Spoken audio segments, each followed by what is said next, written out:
Teacher இங்கெல்லாம் படிச்சா doctor ஆக முடியாதுன்னு வேணி சொல்றா டீச்சர்.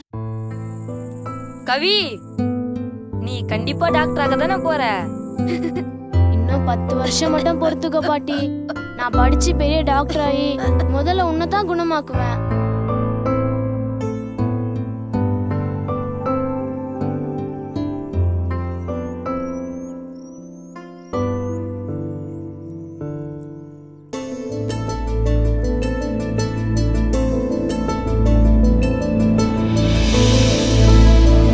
படிச்சு என்னமா செய்ய போற?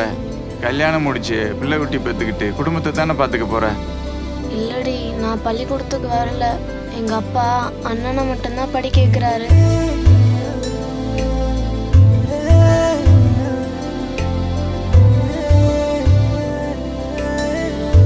அண்ணன், நீ படிக்கிறத நானும் எழுதி படிச்சா நானும் 8வது படிக்கிறதுன்னு அர்த்தம். ஆனா பரிச்சுதான் எழுத முடியாது. நானும் வந்திருந்தா இன்னும் கொஞ்சம் காசு கிடைச்சிருக்கும்ல. நீ படிக்கணும்னு இவ்வளவு ஆசைப்படுறேன்னு எனக்கு தெரியாம போச்சேம்மா.